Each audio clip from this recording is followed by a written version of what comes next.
pessoal, estamos entrando aí, né, ao vivo, ok? Para nossa terceira e última live. Tô vendo que o pessoal tá aí, né? Nossa terceira e última live para a prova de domingo de vocês. Olá, olá. Eu posterguei 30 minutinhos na entrada, avisei lá no Instagram, né? Porque eu não ia conseguir começar às 10, mas eu não queria deixar de fazer a live hoje. Como eu combinei, eu acho mais importante vocês terem tempo para revisar o que vocês anotam do que a gente ficar liberando conteúdo loucamente, né? Então eu achei muito importante a live hoje, tá? Olá, olá, boa noite, pessoal. Vamos só dar aí uns 2 minutinhos pro pessoal entrar, tá bom? Como é que tá o estado de nervos de quem vai fazer a prova domingo? O pessoal que tá estudando, geralmente quanto mais a gente estuda, mais ansioso fica, né? Quando a gente sabe que tá indo pra praticar, só ainda não tá no nível de competir mesmo por uma vaga, a gente vai mais tranquilo, né? Mas quando a gente já tá realmente ali sabendo o que quer, né? Já há algum tempinho na batalha, a gente chega louco no dia da prova, né? Mas vamos controlar, tá? A ansiedade, porque foi o que eu falei. Nesse tipo de concurso, de muitas fases, carreira jurídica, tudo mais, vocês competem com vocês mesmos, ok? Nota de corte e candidato foi, assim, fiquei muito nervosa, nossa, candidato preocupado com concorrência, não tem, tá? Não tem concorrência, a concorrência principal é a nossa, tá? Nós conosco, né? A gente com a gente mesmo. Boa noite, William, boa noite, Patrícia, bem-vinda. Bem-vinda, obrigada então pelo prestígio, obrigada pela presença, tá? Primeira live de muitas, se Deus quiser, ok? Eu tenho um método de revisão, eu revisava conforme... Então, o meu método, na verdade, é a própria revisão, tá? Essa pergunta foi muito boa. O que acontece? A minha banca, a do meu concurso é FUNCAB, tá? A Polícia Civil do Rio foi FUNCAB. Tá certo? Tô vendo você aqui, Tati, né? Tudo bem? Obrigada, galera. Opa, Cássio, Cuiabá, turma amada, querida, do professor Bruno, né? Muito legal, pessoas muito queridas que eu conheci aí com vocês, tá? Mas voltando aqui, obrigada, PCFR, obrigada, valeu, obrigada. Essa corrente do bem é muito legal. Tá? A questão, eu vou ser delta, você quer saber a questão da revisão, não é isso? Vou responder. O meu método é a revisão. Eu acho assim, a gente tem que acumular conhecimento, tá, pessoal? Então, assim, quanto mais você estuda, mais você tem que estudar, né? A gente percebe, se a gente não tá estudando, a gente acha que o pouquinho que a gente faz tá muito bom. Mas quando você começa a entrar num nível legal, né, você começa a perceber que você não sabe nada. Esse é o desespero do candidato sério, né? Que você começa a falar, Jesus, eu estudo e falta, eu nunca vou acabar isso, cada matéria é um mar, dá um desespero, né? Porque a gente sai da ignorância, a ignorância é libertadora. Enquanto você não sabe o tamanho do problema onde você está se enfiando, você acha que você é o Hans Kelsen, né? Agora, quando você começa a estudar, você vê que... qual é o nosso maior mal? Eu pequei por isso, né, várias vezes, como eu disse pra vocês, eu reprovei bastante até passar, não sou gênia, sempre falo isso pra vocês, entendeu? Sou a prova viva de que o concurso é esforço e dedicação, sou exatamente igual a vocês, ok, nesse quesito, e aí acho que a gente consegue se entender muito bem, principalmente por isso, né? O que acontece? A gente não pode esquecer que o concurso é conhecimento acumulado, tá? Conhecimento acumulado. O que eu tô dizendo? Qual é o sentido que eu tô usando isso? Você vai estudar uma coisa aqui, você vai estudar outras aqui. Quando você já estiver aqui, essa daqui já tá fraca na sua ideia. Você já tá com a sua memória mais enfraquecida. Você tem que rever. Porque senão aquele conhecimento ele não fica acumulado, ele fica esquecido, tá? E assim, o que você tem que fazer? Sistematicamente se obrigar a revisões. E você vai perceber. E aí é o seu sistema, o seu tipo de concurso, qual é a carreira que você quer. Você pode estabelecer isso melhor. Ou a gente, conversando, direcionado para sua proposta, tá? E aí não tô falando de coaching ou de mentoring não, tá, galera? Tô falando só de uma coisa estratégica mesmo. Nada de nomes profissionais pro negócio, não. Estou falando assim, você tem que olhar como guerra, estrategista. E você monta a sua estratégia aí dentro, tá? E aí, por exemplo, você criar um regime cíclico de revisões vai implicar o quê? A primeira revisão que você fizer, você vai verificar coisas no seu resumo ou no material que você separou ali de revisão, seja ele qual for, né? Que tem coisa que você botou ali que você não lembrava nem que você tinha lido, tá? A sua primeira revisão daquele material. Lá pela sua segunda, terceira revisão daquele material, que obviamente não vai poder ser um livro inteiro, tá? Se você não se dá bem com o método de resumo, você tem que criar palavras, fichas, sublinhar só um importante, você tem que criar um método para você. Quando você voltar ali naquela outra revisão, na mesma revisão, meses depois, um mês depois, 45 dias depois, você vai perceber que você lembra de quase tudo que tá ali, né? E quando você fizer uma nova revisão, você vai perceber que você lembra de exatamente tudo. É só cavucar que vem. Então, o que acontece? Naturalmente, aquele seu material de revisão vai sendo substituído por um novo material que você produziu com as novas leituras. Tá? Então, assim, nunca abandone o material que você produziu. Ele vai ser incrementado. E aí, cada vez que você vai rever mais rápido. Porque você vai naturalmente colocar novas coisas ali. E aí, essas coisas novas é que vão ser o que vai te gastar tempo. A sua revisão pretérita você já vai estar no sangue, tá? Então, são coisas basilares que você tem que ter no sangue. Outras, aí você vai evoluindo de acordo com a sua estratégia, tá? Mas tem aquele núcleo duro que você não pode negligenciar. Então não se esqueçam disso. Você pode ser muito bom de raciocínio jurídico, você pode ser muito bom de muita coisa, tá? Mas se você não acumular o seu conhecimento, não sedimentar o seu conhecimento, você não consegue andar. Porque você cobre aqui, descobre aqui, o cobertor vai ser curto, né? Você tem que ir aos poucos alongando o seu cobertor. E a mente humana funciona com repetição, né? Então, repitam tudo que vocês viram, tá? A maior dor numa prova, vocês já devem estar passando por isso, né? É você errar o que você estudou, tá? Pior do que você falar assim, putz, a prova estava muito acima do meu nível. É você falar assim, pô, eu sei, tudo que tá ali eu já vi, cara. Eu já estudei, mas eu não estava concentrada, não estava focada. Eu demorei 5 anos, Jorge, tá? Eu reprovei na primeira vez que eu fiz, reprovei na segunda fase. Ok? Aí eu passei para específica direto, bonitinho. Na específica eu reprovei, tá? E aí de um concurso para o outro teve esse intervalo de 3 anos, né? De 3 anos e meio. E aí 1 ano e meio de concurso, 5 anos para eu entrar, tá? Porque o meu concurso demorou 1 ano e meio, né? Da primeira prova até a posse. Tá? Então, assim, se você somar tudo, são 5 anos. Assim, pra você mudar efetivamente de vida, foram 5 anos, entendeu? Porque eu reprovei e aí eu me orgulho muito disso. Eu vou compartilhar aqui com vocês. Eu não esmureci, tá? O que aconteceu? Eu fiquei muito arrasada quando eu reprovei, porque quando você vai para uma específica, você se envolve com a banca realmente, né? Você pesquisa tudo do seu examinador, você começa com envolvimento emocional com aquela prova. E eu me envolvi emocionalmente com a minha prova. Quando veio a reprovação na específica, eu fiquei me sentindo a pessoa mais burra do mundo. Eu falei, gente, se eu não passei agora, eu não vou passar nunca mais na minha vida, porque, olha, é um drama mexicano. Vocês vão falar, Jesus, tô até enjoada, para, sabe? Mas era interno, sabe? Aquela coisa assim, era comigo. Eu falava, gente, eu não vou conseguir resolver minha vida, eu não vou conseguir passar nunca. Aquela coisa toda. Eu sei muito bem pra quem eu tô falando e eu sei que vocês estão entendendo o que eu tô falando, né? E aí eu fiquei nessa. Só que mesmo nessa, eu tive uma coisa que é aí que eu falo. O esporte me ajudou muito sempre. Eu fui atleta, então eu sei o que é você ir apesar dos pesares, né? E aí eu ia pra biblioteca, ia pro curso que eu fazia, enfim, apesar dos pesares, né? O despertador tocava, eu levantava e ia seguir minha vida, entendeu? E claro, eu tinha que continuar trabalhando, então se eu não fosse na parte da manhã, cedinho, a partir das 7, quando a biblioteca abria, eu tava lá, eu não iria mais, porque depois eu tava trabalhando. Do finalzinho da manhã pro restante do dia eu tava trabalhando. Então eu tive que...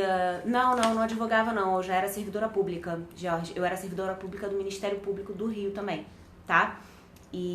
Mas assim, um cargo intermediário, então eu queria um cargo de carreira jurídica e já tava batendo pino na maluquice, né? Quando você reprova numa segunda fase, você fala, pô, sou um jegue, não vou passar nunca e minha vida acabou. Só que você tem que ter essa disciplina, né? Aí eu passei o ano inteiro seguinte, né, que o resultado saiu no começo do ano, em dezembro, do ano que eu reprovei, aí a partir de janeiro eu tomei essa decisão. Eu falei, não, acabou a palhaçada, né? Eu fiquei uns 10 dias ali meio... Aquelas festas de fim de ano foram tipo, ah, meu Deus, sabe? Me dá um cérebro, porque eu sou muito burra. E depois eu retomei em janeiro os estudos, mas sem muita motivação.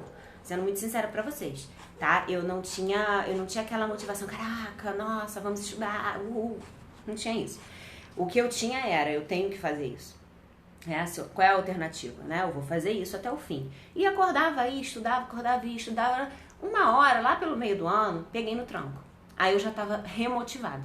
Que você vai vendo outras coisas acontecendo, outras pessoas, você vai vendo que você é humano, né? Você é normal, você é igual a todo mundo que passa por isso.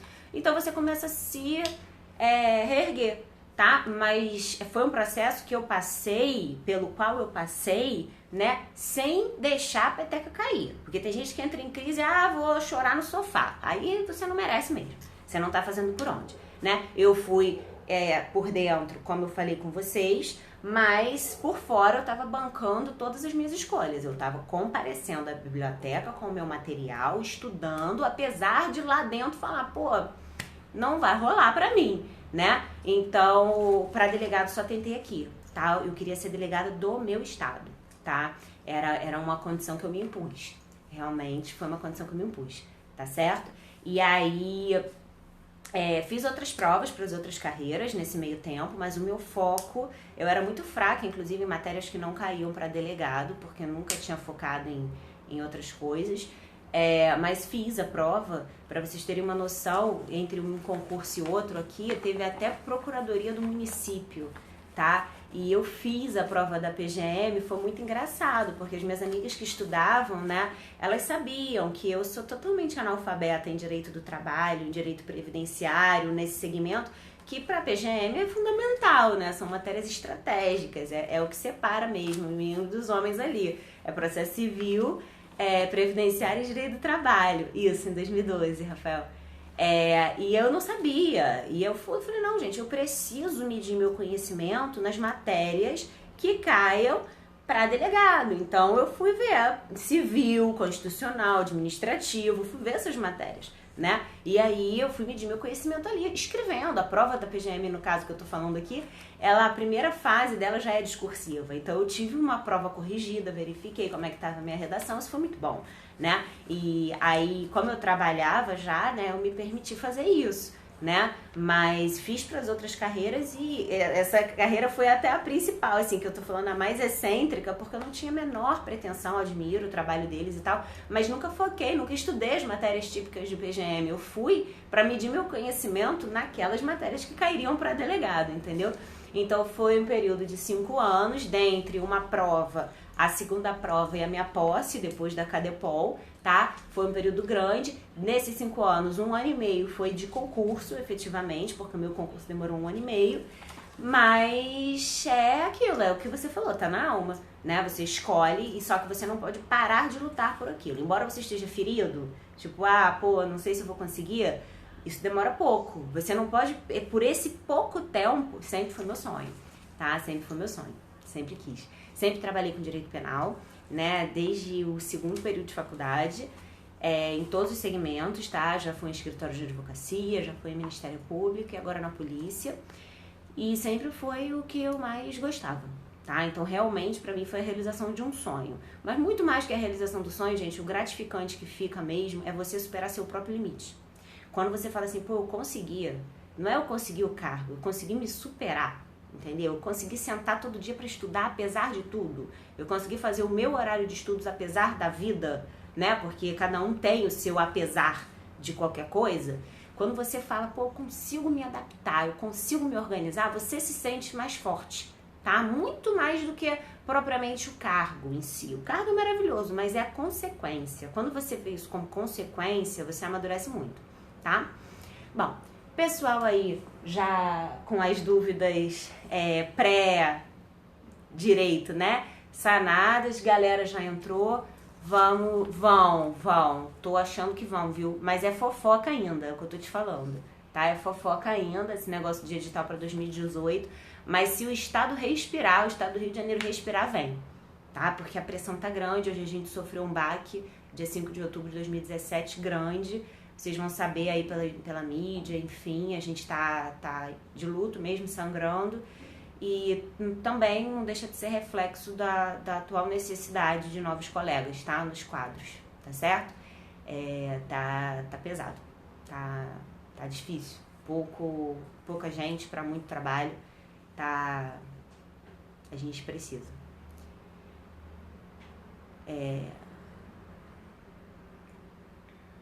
Bom, eu não consegui ler a tua mensagem, tá? Primeiro, antes da gente entrar nos julgados, eu quero agradecer 2 presenças ilustres aqui com a gente na live, tá? Primeiro é o meu maridão, que tá aqui prestigiando. Fico muito honrada sempre que ele vem me ver aqui, é muito legal. Me ver aqui é ótimo, né? Ele está ali, a 3 paredes de mim, mas eu gosto dessa coisa da presença dele aqui virtual também, me faz muito bem, gosto dessa participação. E a presença do meu grande amigo e colega Carlos Eduardo Rangel, tá? É o professor Cadu, né? Da galera aqui do Rio, do On Target. Meu patrão, trabalho lá no time dele também. Grande querido, parceiro aí nessa batalha, né? Acabei de comentar com eles, professor, sobre o nosso luto hoje, né? Que a gente tá realmente precisando de novos colegas que estejam a fim de trabalhar, né? Porque amanhã eles vão ficar sabendo, provavelmente pela grande mídia, que a Polícia Civil hoje tá bem sofrida com o fato ocorrido na tarde de hoje, né? A gente está sofrendo a perda de um colega querido, grande pessoa, e a gente precisa repensar aí esse buraco nos quadros da nossa instituição, né? Bom, vamos correr aí atrás na nossa live, concentrar aí na jurisprudência, para eu liberar vocês para o estudo particular, né? Exatamente. Vamos lá.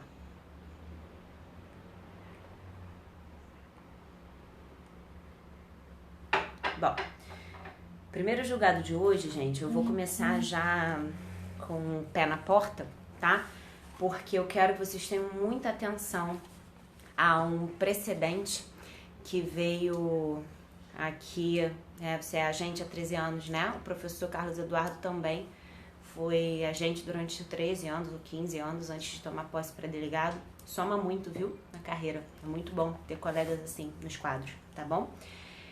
Bom, quero fazer uma observação com vocês. ADI 3077 de novembro de 2016, tá? ADI 3077 de novembro de 2016. O que acontece, gente? O julgado fala assim: impõe-se na espécie interpretação conforme a Constituição para circunscrever a escolha do governador. A escolha do governador do estado a delegados ou delegadas integrantes da carreira policial, independente do estágio de sua progressão funcional, tá? Então, o que o STF falou aqui? Ele deu interpretação conforme a Constituição para circunscrever a escolha do governador do estado, tá? O chefe da instituição, que no caso do Rio de Janeiro, a gente fala que é o chefe de polícia civil, mas em outros estados fala superintendente, né? Diretor-geral, cada estado dá um nome, mas a gente vai usar chefe porque fica mais claro, tá bom? Mas de acordo com o estado, você adapte a expressão. O que acontece?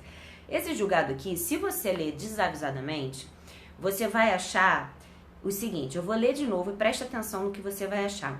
Impõe-se na espécie interpretação conforme para circunscrever a escolha do governador do estado a delegados ou delegadas integrantes da carreira policial, independente do estágio de sua progressão funcional, tá? O que acontece? Você tem o artigo 144, parágrafo 4º da Constituição, que fala que as polícias civis são dirigidas por delegados de polícia de carreira e incumbem, ressalvada a competência da União, as funções de polícia judiciária e a apuração de infrações penais, exceto as militares, tá? Então, a polícia civil do estado, de cada estado, ela é dirigida por delegado de polícia de carreira, tá?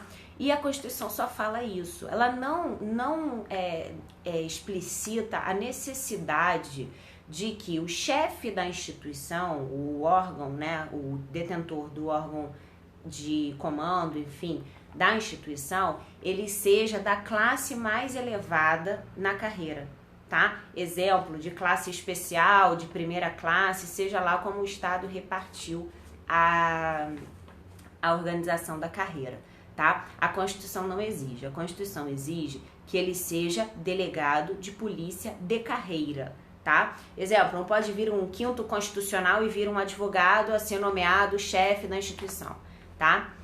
Isso, tá? Não precisa porque a Constituição da República não obrigou, tá? Aí o que acontece? Qual é o cuidado que vocês têm que ter com esse julgado da ADI 3077? Se você tá lendo desavisadamente, você vai achar assim, ó, que ele fala na última parte que eu li para vocês, independentemente do estágio de sua progressão funcional. Impõe interpretação conforme para circunscrever a escolha do governador do estado a delegados e delegadas integrantes de carreira policial, independentemente do estágio de sua progressão funcional, né? O que acontece? Existe um julgado já esquecido, mas que o CESP não esquece e vocês não podem esquecer no domingo, da Constituição do estado de Rondônia, tá? A ADI é a ADI 5075, de setembro de 2015, tá? ADI 5075, de setembro de 2015, ok? A Constituição de Rondônia previa que o chefe da Polícia Civil tinha que ser de classe especial, tá? Especial. Qual é o cuidado? Cuidado com isso, hein, amigo? Não é inconstitucional, tá? Esse que é o cuidado que eu quero mostrar para vocês. Qual é o cuidado que eu preciso que vocês tenham, né? A Constituição exigiu que o chefe da carreira seja delegado de polícia de carreira. Pois é. Depois você dá uma lida lá na 5075, ok? Os ministros, a unanimidade, tá, falaram o seguinte: isso é o mínimo constitucional. A Constituição exigiu o mínimo, tá? Então, qual é o mínimo? Para você ser chefe de polícia, superintendente geral, diretor geral, você tem que ser delegado de polícia de carreira. Se o Estado quiser estabelecer outros requisitos, desde que respeitado o requisito constitucional, não tem problema, tá?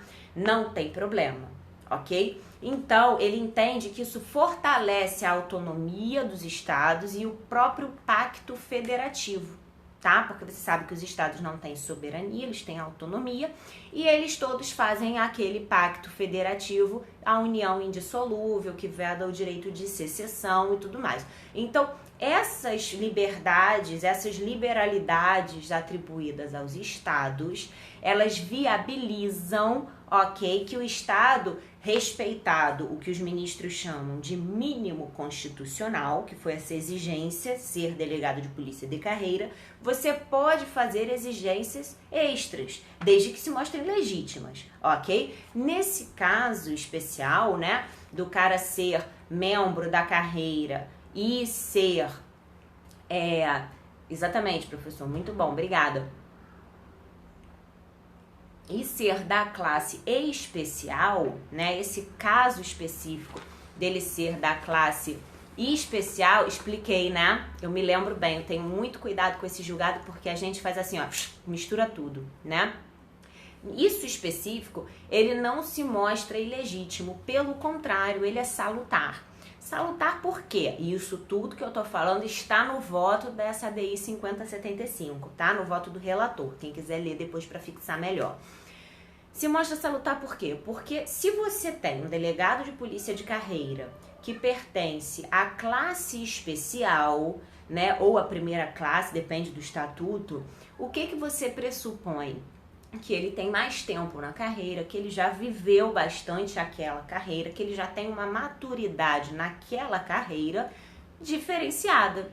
5075, tá?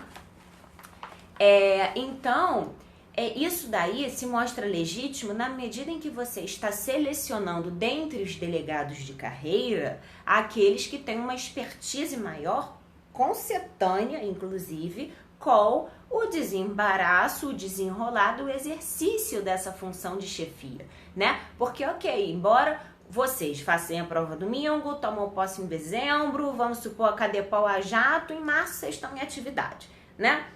No meu exemplo do País das Maravilhas. Se a gente chega, bota vocês na delegacia em março, em junho, já no inverno, chegou o inverno, esfriou, em junho eu pego alguém da turma que entrou em março, olha, tem que ser delegado de polícia de carreira, então assuma a chefia, né? Você mal sabe os meandros do seu próprio plantão, da sua própria delegacia, da sua própria circunscrição, da sua própria equipe. Você tá chegando, né? Aquela história, você entrou na piscina, a água ainda tá fria, você não nadou nem aqueles 100 metros para aquecer, né? Não tirou nem aquele gelo do corpo, o músculo nem esquentou ainda, você já tá querendo abraçar o planeta. Não é salutar. Simplesmente, se pode, se não pode, não é a minha discussão. A minha discussão não é salutar. Então você consegue perceber qual foi a compreensão do STF no tema, né? Claro que é salutar, claro que se mostra legítima essa exigência. Se o cara observou o mínimo constitucional e estabeleceu que tem que ser delegado de polícia de carreira, eu posso travar e estabelecer novos requisitos, tá? Requisitos extras, o plus, tá? Então, depois deem uma olhada, a DI 5075, tá? Não é inconstitucional estabelecer requisitos para além daquele, desde que legítimos, e eu já justifiquei o porquê você ser delegado de carreira de classe especial é legítimo se a Constituição X exigir, tá? Não precisa, a Constituição da República Federativa do Brasil não exige, basta que seja delegado de polícia de carreira, mas se você puser na sua Constituição do Estado esse requisito, se mostrando legítimo, bacana, tá? Então, tenham esse cuidado, ok? A questão que eu quero que vocês reparem depois, eu vou fazer uma linha do tempo, tá? A primeira DI que eu quero falar foi essa que eu já acabei, 5075 de 2015, tá? Setembro de 2015. A segunda DI, que também trouxe coisa muito importante pra gente sobre o tema chefia da Polícia Civil, né? Foi a ADI 3038 de fevereiro de 2015. Eu coloquei nessa ordem por ser mais didático, tá? 3038 de fevereiro de 2015, tá?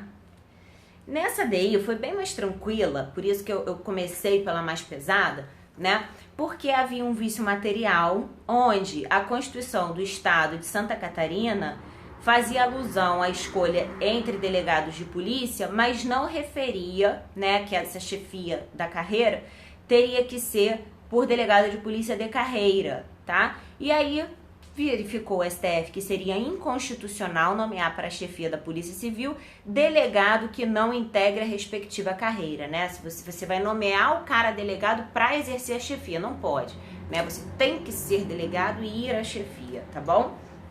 E aí o vício material seria esse, né? A inconstitucionalidade, no caso, seria de ordem material por questão do cara não integrar a carreira, tá? Então, ADI 3038.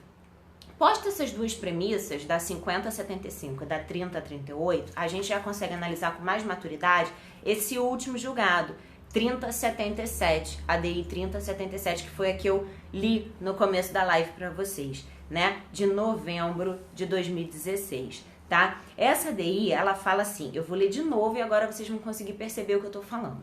Impõe-se na espécie interpretação conforme para circunscrever a escolha do governador do estado a delegados ou delegadas integrantes da carreira policial, independentemente do estágio de sua progressão funcional, tá? Aí, o que acontece, gente? Quando você olha isso, você vai falar assim, caramba, então, cadê você? Tem que botar a interpretação conforme, porque o estado de Santa Catarina não vai poder falar de questão de progressão funcional, né? Já que fala independentemente de progressão funcional. Não é, tá? Esse julgado, você tem que ler ele todo pra você entender. Quando eu peguei, eu falei, opa, isso aqui vai levar muita gente pro buraco, porque é o julgado mais atual, né? O de 2016, eu li um de fevereiro de 2015, um de setembro de 2015, e esse é de novembro de 2016. A galera vai pra prova com esse. Se for só com a ementa, vai pro buraco.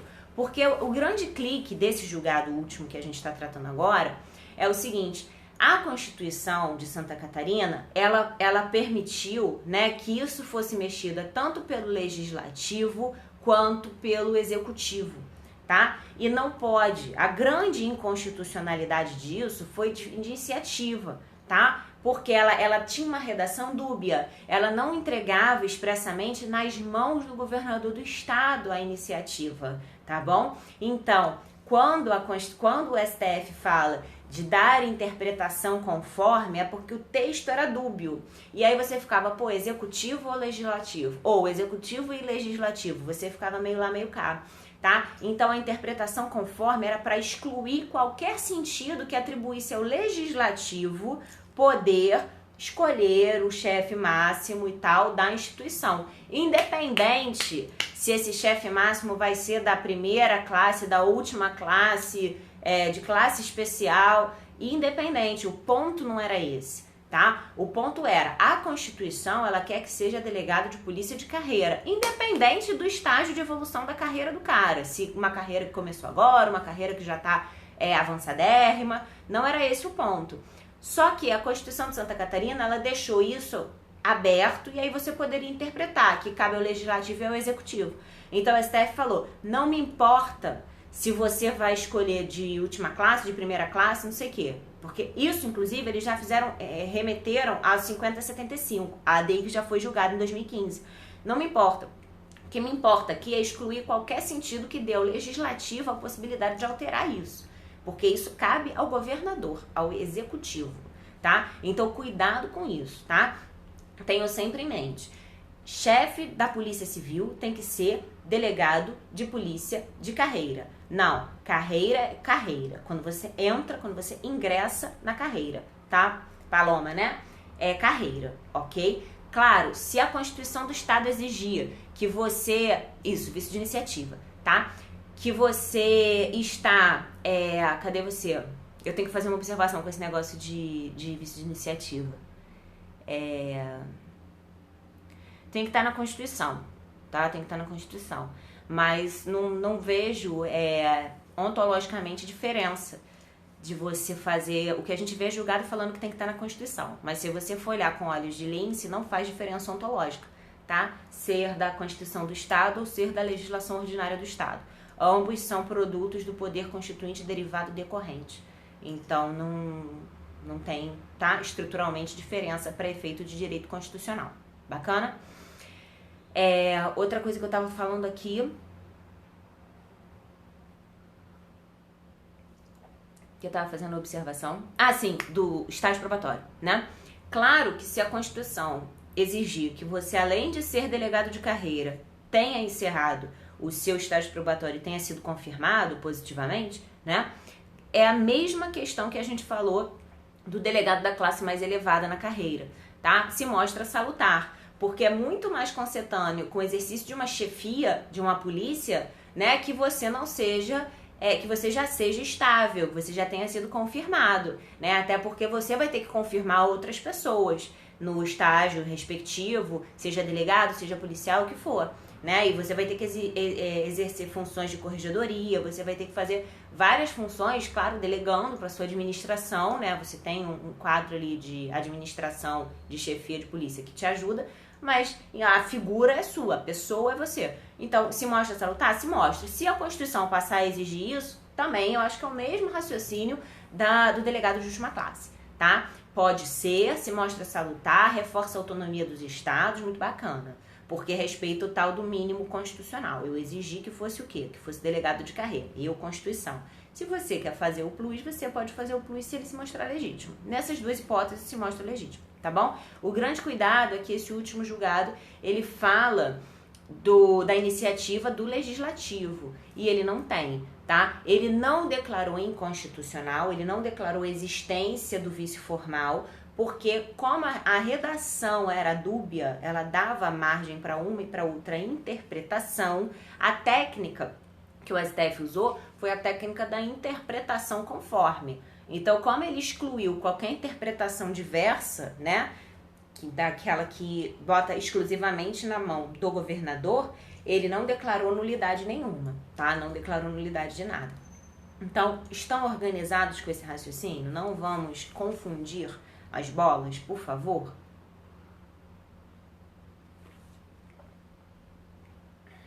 Vou passar para o próximo julgado. Esse julgado que eu vou tratar agora, ele é bem rápido, tá? Quero só pontuar com vocês que é uma boa bola para uma prova objetiva, mas nada que vai exigir muito desgaste hermenêutico de vocês. 2314 é o número da ADI, junho de 2015. 2314, junho de 2015. Fala, tô vendo quem tá chegando aí agora, né? Everaldo. Everaldo chegou disposto. ADI 2314 de junho de 2015. Obrigada, Valdir, obrigada. Valeu, obrigadão, tá? A gente tem, gente, no 144, parágrafo 7º, eu falei pra vocês não podem negligenciar artigo 144 quando vocês vão fazer prova pra polícia, né? Claro, questões óbvias. Então, parágrafo 7º, ele fala assim, ó, a lei disciplinará a organização e o funcionamento dos órgãos responsáveis pela segurança pública, de maneira a garantir a eficiência de suas atividades, tá? Então, é a lei que vai fazer isso, ok? Bacana. Aí, teve uma lei de um determinado estado que previu isso, que trouxe isso, eu vou ler aqui pra vocês, né? Teve uma lei de determinado estado, não, teve uma constituição de determinado estado que exigiu que isso, que dispõe o parágrafo 7º, fosse feito pela via da lei complementar. Você repara que o parágrafo 7º não fala que tipo de lei? Ele fala assim, ó, a lei disciplinará a organização e o funcionamento dos órgãos responsáveis pela segurança pública, de maneira a garantir a eficiência de suas atividades. É o comando constitucional, né? Aí teve uma constituição de um estado, tá? Obrigada, assiste sim, que a gente já tratou de 3 ADIs relativas à chefia da Polícia Civil, tá bom? E aí você vai reparar que ela colocou a matéria, a Constituição do Estado X, a cargo da lei complementar. E aí foi impugnado, porque a Constituição não exige, não sei o que, só fala lei, e aí não poderia, seria inconstitucional. E o STF falou que não é, tá? Ele falou assim, ó, a previsão na Carta Estadual da regência quanto à Polícia Civil mediante lei complementar não conflita com a Constituição Federal, tá? Então, se você, pela Constituição Estadual, exige que essa lei para disciplinar as polícias civis, a sua Polícia Civil do seu estado, seja uma lei complementar, né? Isso por si só não se mostra inconstitucional, porque o parágrafo 7º da Constituição, né, do artigo 144 da Constituição, ele exigiu lei. E lei pode ser lei ordinária ou lei complementar, tranquilo, tá? Então, se você quer botar por lei ordinária, você pode. Se você quer botar por lei complementar, você pode também. A Constituição não determinou, né? A Constituição não falou, somente por lei ordinária ou somente por lei complementar. Não. Você que submeteu um quórum mais qualificado. Tranquilo, né? E aí... Opa, Maranhão. Kevin Martins. Obrigada pela presença. Valeu. Então, você pode, tá? Para o STF, não tem problema. A Constituição, de novo, mesma lógica do julgado anterior, estabeleceu o tal do mínimo constitucional, né? Palavra legal para usar na prova, tá? Então, estabelecido o mínimo constitucional e respeitado pelo Estado federado, você pode estabelecer outros requisitos. Vou só ler para quem estiver copiando, arrematar aí os apontamentos, tá bom? A previsão na Carta Estadual de regência quanto à Polícia Civil mediante lei complementar não conflita com a Constituição Federal, ok?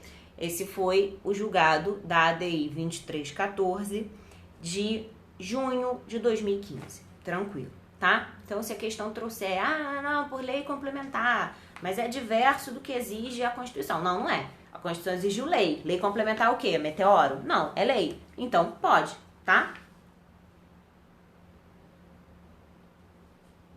Nós é que às vezes criamos muito problema onde não tem, né? A gente parece até processualista civil, já reparou?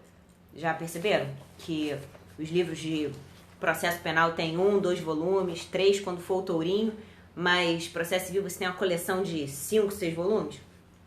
Pois é, estão parecendo processualista civil, que problematiza tudo, né? Não é o caso. A gente trabalha aqui com penal, processo penal na veia, né? Para ser delegado, a gente tem que tratar tudo simples.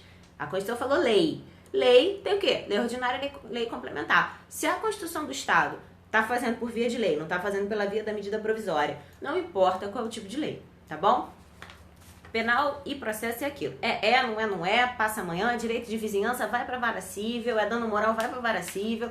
O negócio aqui é muito claro, né? Ou tá preso ou não tá preso, ou fez ou não fez. Ah, não, mas é porque eu não queria, mas eu fui, mas tá preso do mesmo jeito. O negócio aqui é muito objetivo, né? A gente às vezes até divaga um pouquinho para dar um caráter mais humano à nossa atuação, claro, salutar sempre, mas a nossa atuação é bem mais enxuta, né? Muito confortável. Quando você domina realmente a dogmática, você fica numa esfera de conforto muito grande, sabendo até onde você pode ir. Não existem problemas fantasma, assim, na nossa atuação. Bom, vamos lá de novo. Eu quero dizer para vocês sobre o RS 724347. RS 724347. Na hipótese de posse em cargo público determinada por decisão judicial, o servidor não faz jus à indenização sob fundamento de que deveria ter sido investido em momento anterior, salvo situação de arbitrariedade flagrante, ok? Então, o que acontece? Você toma posse em cargo público mediante a decisão judicial e após ser empossado, você pleiteia por uma ação, né, uma indenização alegando que você deveria ter sido investido em momento anterior, né? E aí você quer se ver indenizado pelas parcelas salariais que você deixou de receber, por um monte de coisa que você deixou de fruir.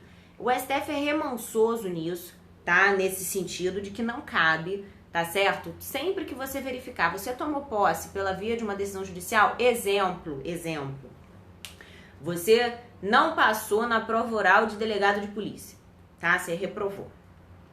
Recorreu administrativamente para a banca, não teve seu recurso provido.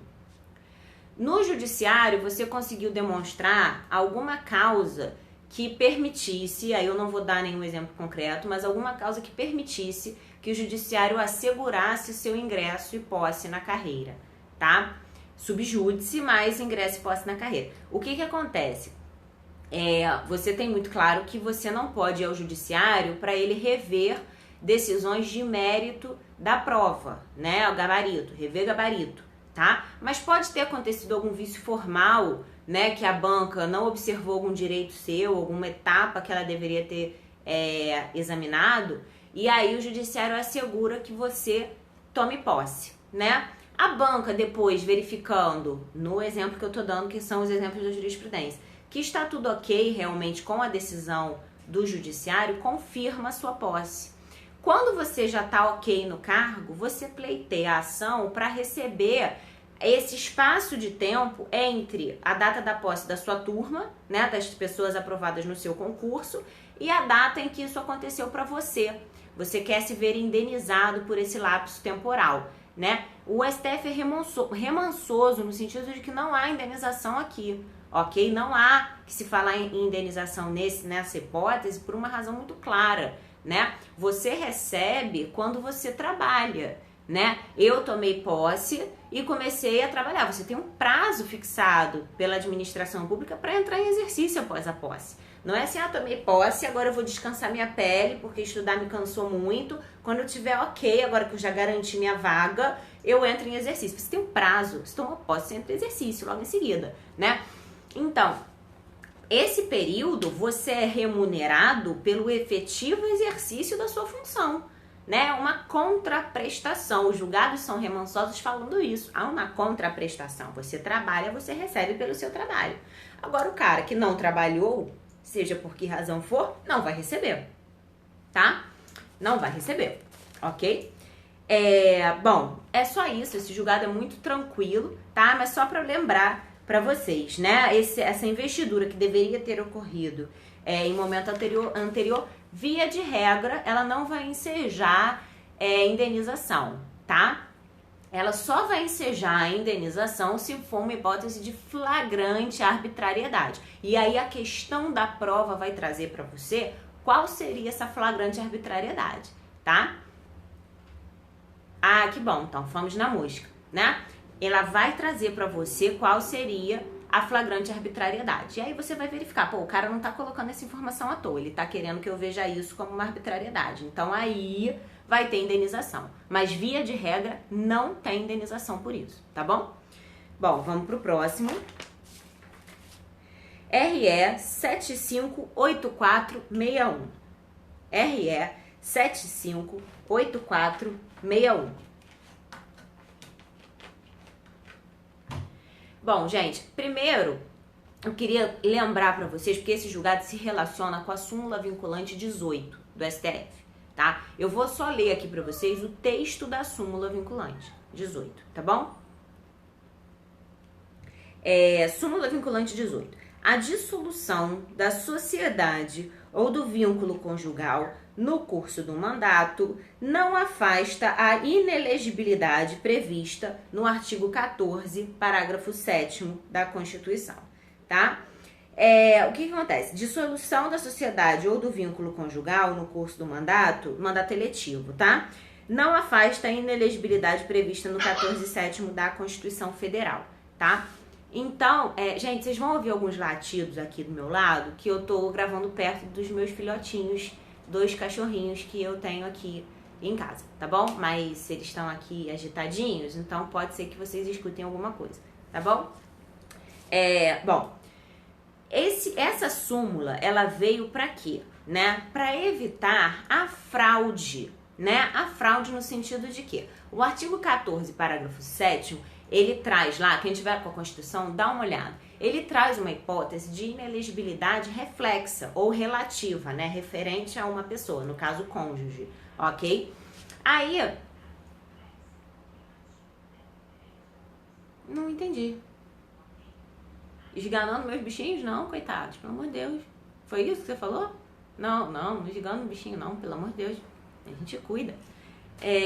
Não sei se foi isso que você falou. Mas a inelegibilidade reflexa do parágrafo 7º,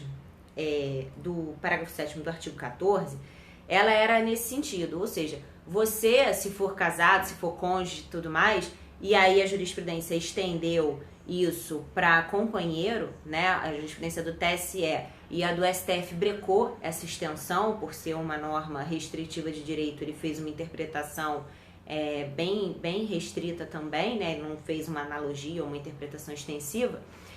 Ficou aí a divergência entre a jurisprudência do TSE com a jurisprudência do STF, tá? Mas quando você tem essa inelegibilidade reflexa, o que você reparava há muito tempo atrás?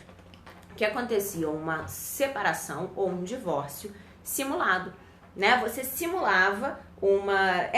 eu não consegui ler tudo direito, eu não sabia se era isso que você estava falando, né? Não tô conseguindo ler seu nome também.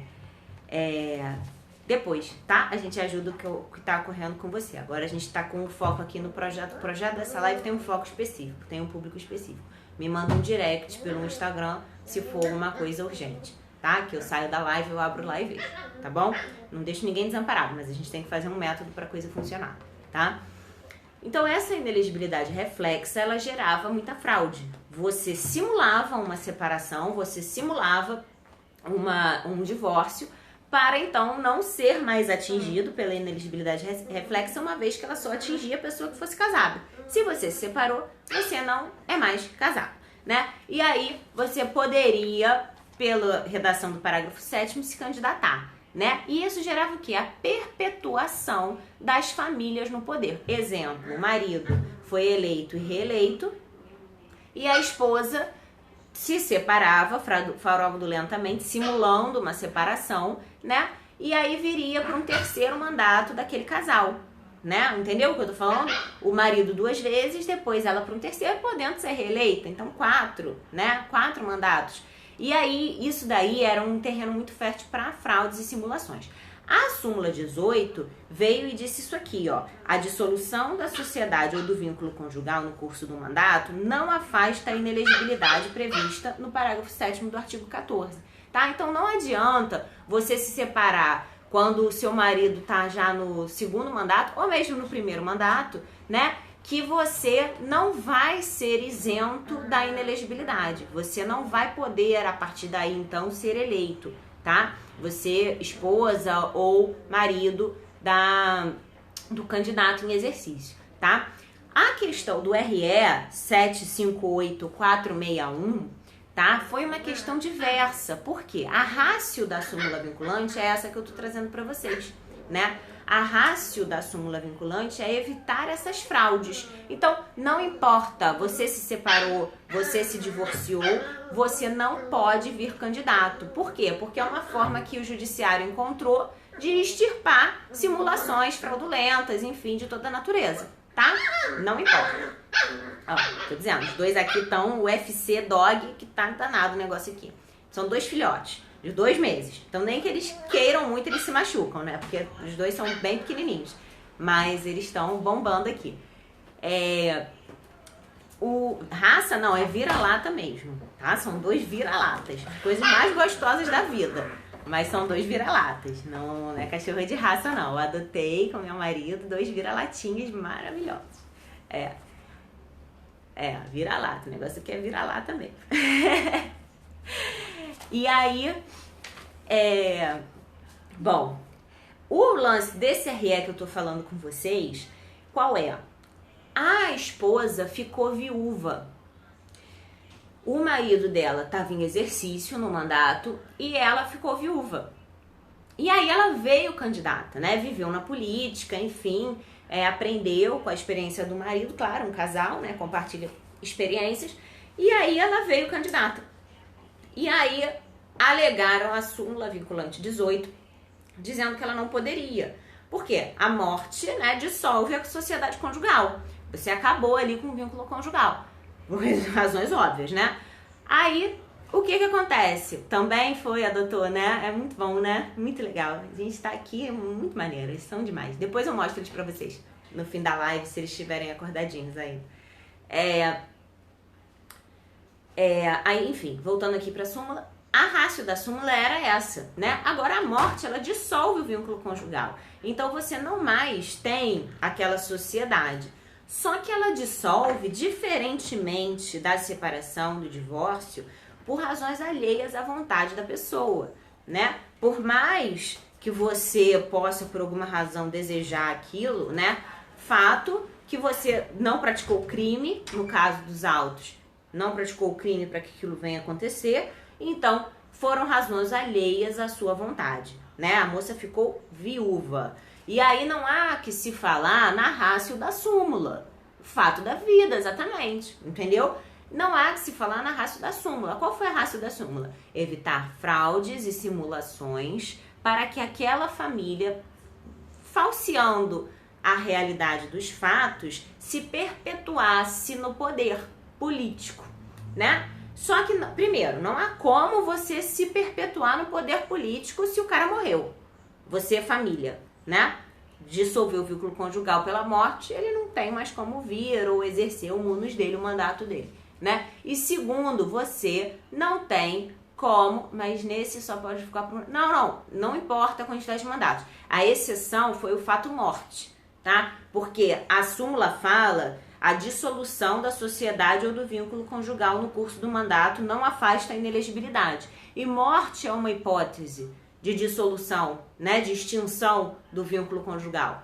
Então, ela formalmente estaria adstrita ao impedimento. Ela não poderia vir candidata. Mas o STF foi lá na ratio da súmula e falou, bom, isso é para ser um freio ao ímpeto fraudulento dessas famílias que querem se perpetuar no poder. A morte não foi fraudada, né? O cara morreu de verdade.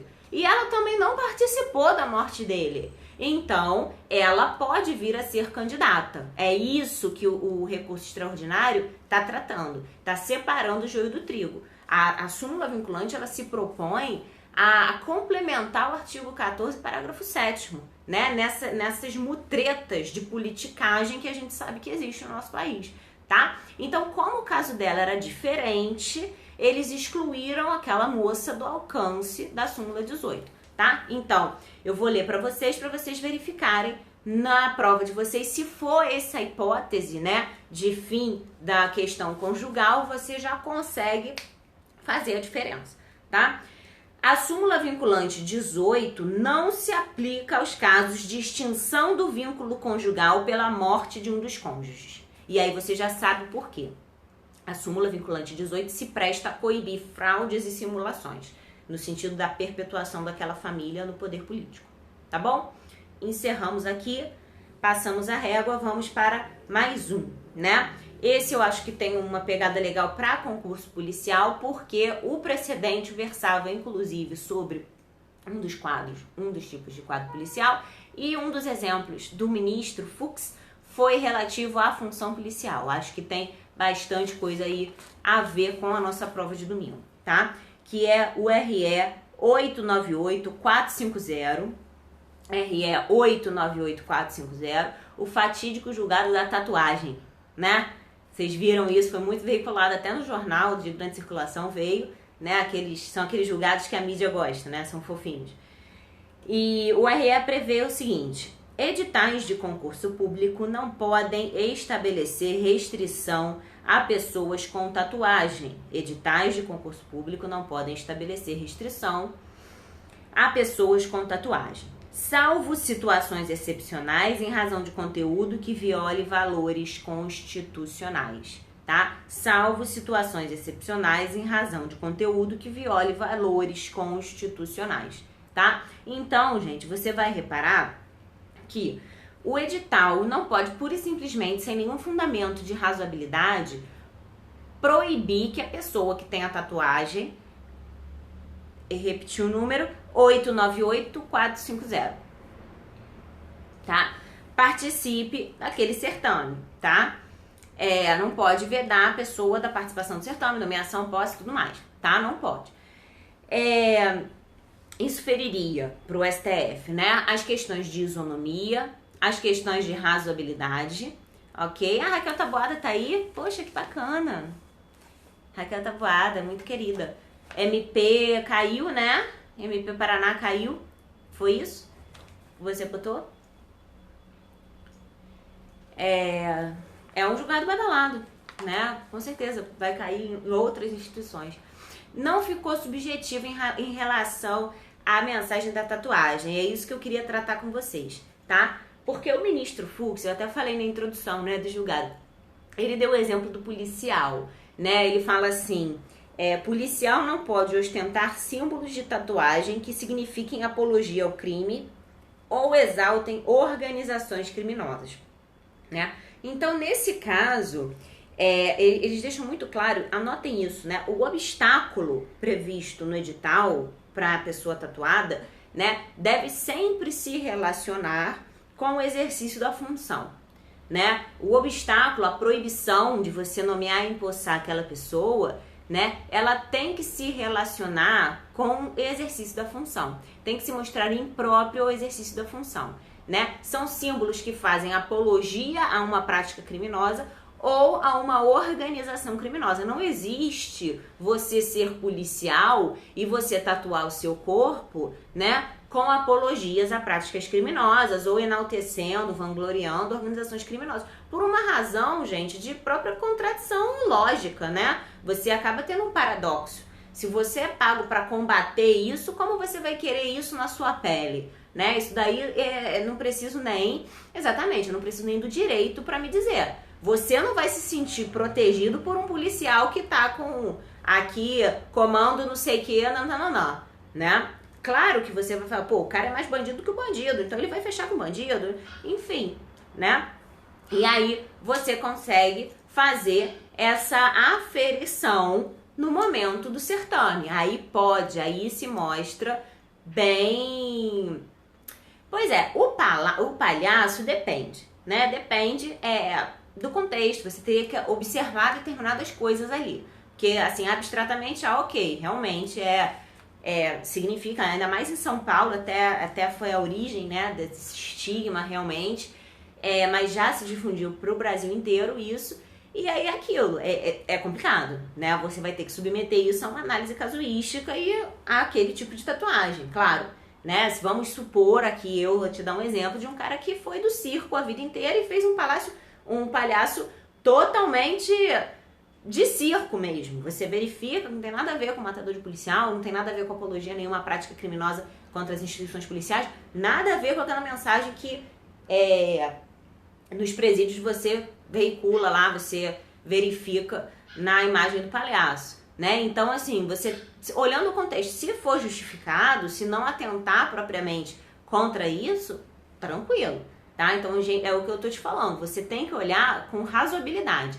Pessoas sérias, sempre, né? Mas você também não pode ficar cego. Ah, não, pô, o cara veio do circo, resolveu entrar para as instituições policiais, o sonho dele era ser polícia, e aí, pô, mas o cara vai ter que rebolar para provar. Né? Aí o ônus é dele, realmente. Se ele optou por ter essa tatuagem e quer ser policial, desculpa, ele teve uma infelicidade, né? E de sabores a gente tem durante a vida. Então ele vai ter que provar esse contexto, tá? E aí não cabe esses meandros, assim, a administração se ocupar, né? Você estabelece lá, tatuagens incompatíveis com o exercício do cargo não pode. O que seria isso? Via de regra é muito fácil estabelecer. Excepcionalmente, tem casos ali que ficam no limite. Então, o próprio particular vai provar o contexto daquela tatuagem para dissociar da incompatibilidade, tá? E aí a gente tem os procedimentos administrativos para apurar. Bacana. A própria investigação social é a etapa do certame, tá, gente? Então a gente pode fazer isso na própria investigação social, não se esqueçam disso. Então, assim, muito cuidado com as afirmações na prova discursiva, viu? Tracem uma linha de raciocínio mesmo, tá? Bom, então, resumindo a história, editais de concurso não podem estabelecer restrição a pessoas com tatuagem, salvo situações excepcionais em razão do conteúdo que viole valores constitucionais. Que valores seriam esses? Valor de isonomia, valor de razoabilidade, né? O valor primeiro do 37, inciso 2 da Constituição, né? Concurso público, né? Uma coisa realmente que é abrangente, é para todo mundo participar mesmo, né? E aí, em contraponto a isso, quando você vai poder frear isso, né? Quando você vai verificar que a disciplina, a boa ordem e as posturas atentatórias àquela instituição que você quer entrar estão em jogo, tá? São palavras boas para a prova. De um lado, isonomia, razoabilidade, o princípio do concurso público. Do outro, tá? A disciplina, a boa ordem e questões atentatórias àquela instituição na qual você quer entrar, tá? Então, organizem assim o caderno de vocês. Bacana? O exemplo foi esse que eu dei pra você, o policial que faz aí apologia a crime ou enaltecendo organizações criminosas, foi o exemplo do ministro Fux. Quem quiser ler o voto dele, muito bacana, tá? Bom, pra gente encerrar, eu tenho duas coisas mais pra vocês, né? Eu tenho aqui a ADPF 291, que trata do Código Penal Militar e do crime de ato libidinoso. Não, sou do Rio. Do Código Penal Militar e do ato libidinoso. Do artigo 239, cadê você? 235 do Código Penal Militar, tá? Artigo 235 do Código Penal Militar, tá?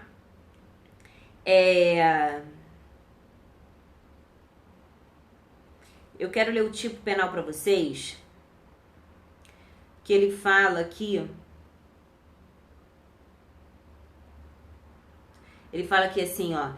O código trata como crime sexual a pederastia ou outro ato de libidinagem que estabelece pena de detenção de 6 meses a 1 ano ao militar que praticar ou permitir que com ele se pratique ato libidinoso, homossexual ou não, em lugar sujeito à administração militar. O que o STF fez, gente? A prática de sexo, né, em ambiente de trabalho, por si só, não faz do tipo penal do artigo 235 do Código Penal Militar inconstitucional. A criminalização da prática sexual no ambiente castrense, que no caso do militar é o seu ambiente de trabalho, né? Exemplos, ministros trouxeram isso para discussão, né? Se você trabalha regido pela CLT, você pode ter o seu contrato de trabalho rescindido, né, com justa causa, se você for pego praticando atos sexuais no seu trabalho. O seu empregador pode te mandar embora com justa causa, tá? Se o regime castrense é um regime mais rígido, né, muito tranquilo que você criminalize essa conduta. Faz sentido no entender do STF, tá? Então, o só fato do crime previsto no 235 está ok, o bem jurídico tutelado, né? Não entender da lógica castrense está consentâneo, tá? Bacana. Agora, o que eles fizeram foi declarar inconstitucional duas expressões, que são as seguintes, que fala assim, ó, pederastia ou outro ato de libidinagem, e a outra expressão foi homossexual ou não, tá? Então, essas duas expressões previstas no tipo penal do 235, elas foram declaradas inconstitucionais, tá? Mas a prática sexual em si ser criminalizada em ambiente castrense não se mostra inconstitucional, tá? Então, tenham em mente essa diferença, ok? A questão da pederastia, da prática homossexual ou não, isso escapa ao interesse do Estado, né? Nem a administração castrense, sendo ultra rigorosa, ela tem o direito de se imiscuir na orientação e nas práticas sexuais de cada um, né? O que você faz em 4 paredes, em sei lá quantas paredes você prefere fazer, desde que não seja em público, o Estado não tem nada com isso. Sua família pode ter, sua mulher pode ter, seu marido pode ter, seus filhos podem ter. Agora, o Estado, o ordenamento jurídico não tem nada com isso, tá? Então, se é pederastia, se é aqui homossexual, essa expressão, inclusive, não é mais salutar, né? Para pessoas que se dizem estudiosas do direito, né? Ela é, por si só, discriminatória. Então, você não deve se imiscuir disso enquanto figura estatal, né?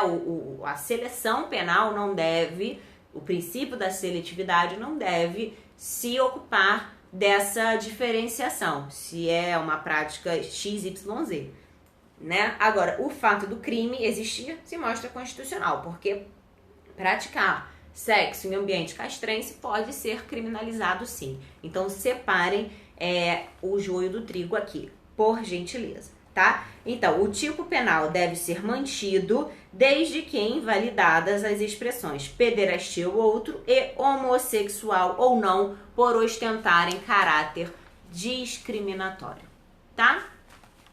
Por fim, pessoal, o que eu prometi para vocês, né, a nossa querida DPF 347, né, estado de coisas inconstitucionais, eu vim aqui encerrar minha live pedindo para vocês terem muito cuidado ao afirmarem isso na prova de domingo, né? O STF não encerrou o julgado, ainda está em sede de medida cautelar. Na medida cautelar foram feitos 7 pedidos, né, pelos autores da ação, sendo que somente 2 foram deferidos em sede de medida cautelar, quais sejam descontingenciamento do FUNPEN pela União e estabelecimento e instituição das audiências de custódia, né? Então, assim, a gente já tem as audiências de custódia em andamento, no sentido da medida cautelar, da decisão em medida cautelar da DPF 347, né? E a gente já teve promovido descontingenciamento do FUNPEN. Tá? Paralelo a isso, o CNJ está elaborando os relatórios em relação ao sistema carcerário,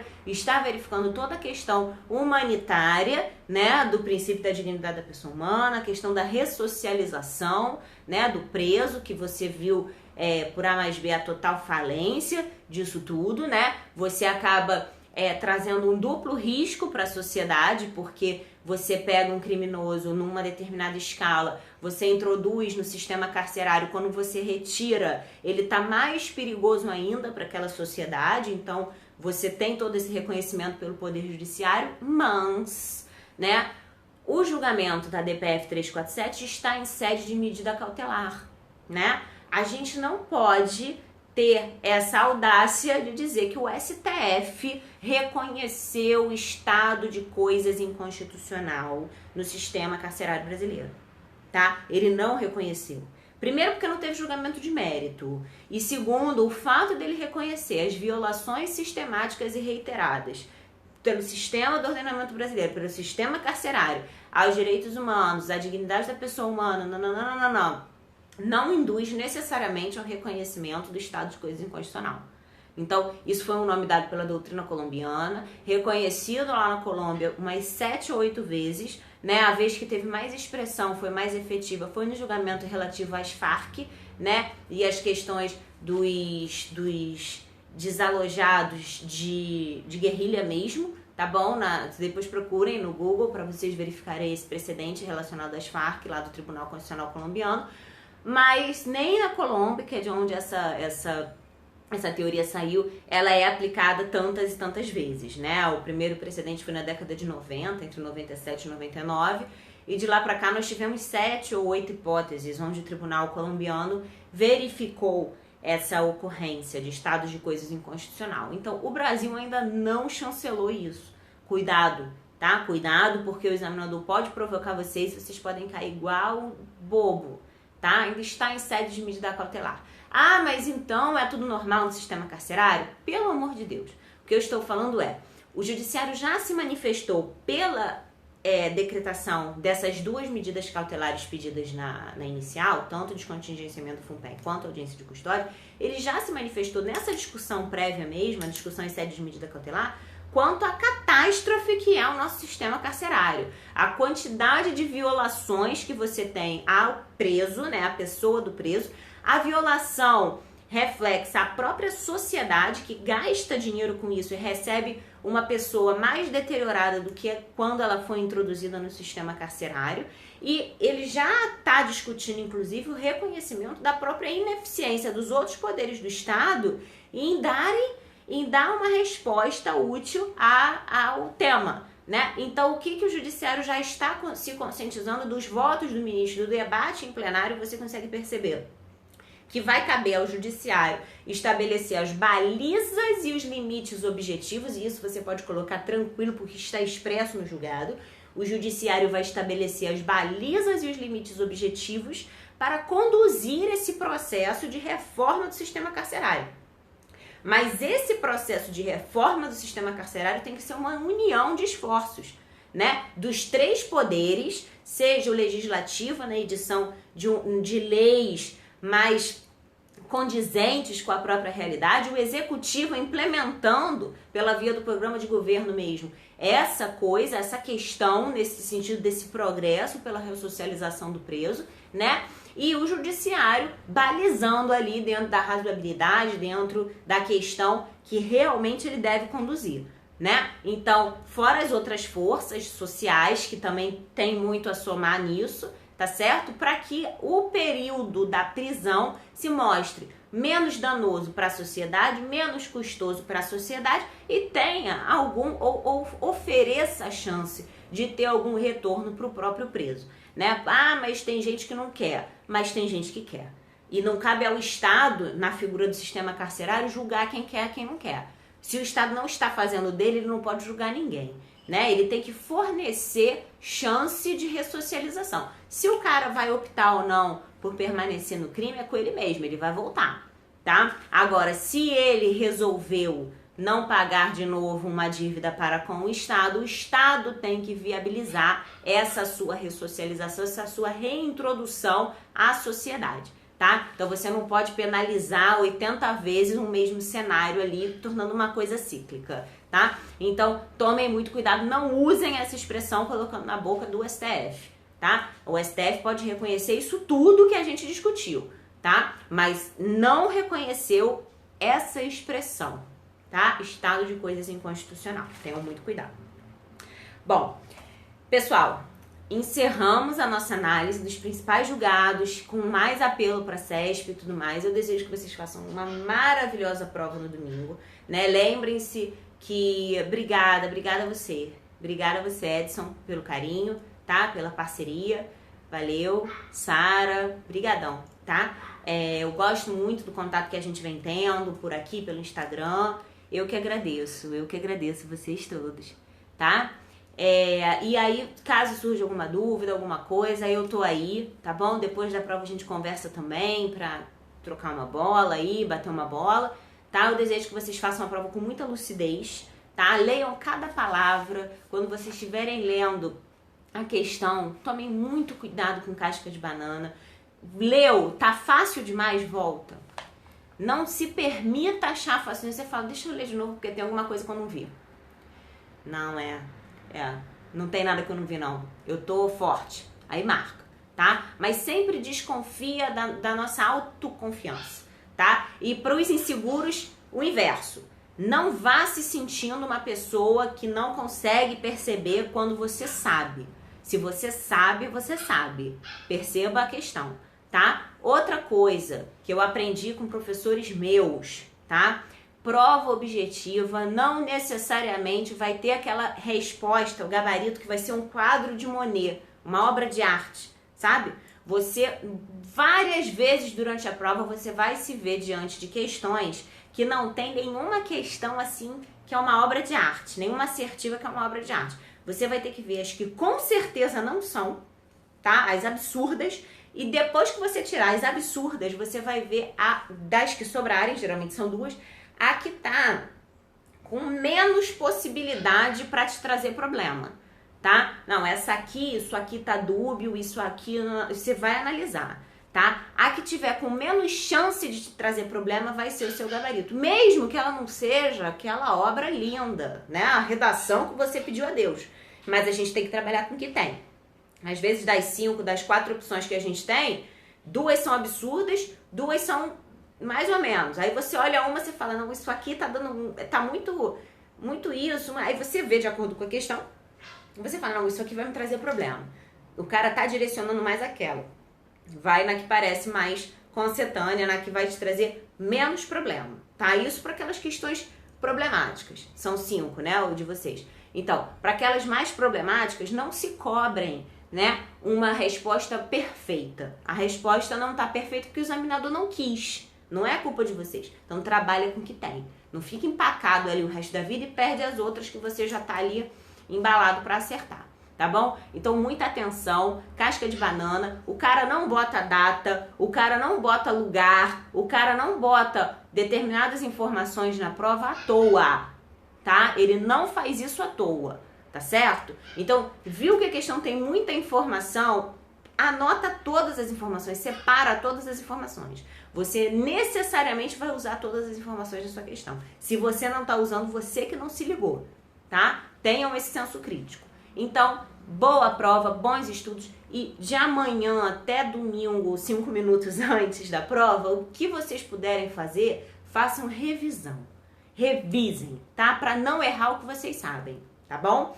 Muito boa prova, boa sorte, que a estrela de vocês brilhem, porque sorte também, tá? A sorte só vem para quem tá preparado, né? Mas a gente também precisa da sorte, né? Então, não negligenciem, porque, claro, se você não tá preparado, não tem como você ter sorte na prova, né? Mas se você tá, você também precisa de sorte, que a sua estrela lá fala assim, pô, agora vai, agora essa garota vai, agora esse cara vai, vou empurrar aqui, tá? Então, contem aí, se quem tiver fé, contem com a fé, contem com tudo, que nessa hora é tudo muito válido, corrente do bem, de todas as suas formas se mostra salutar, tá?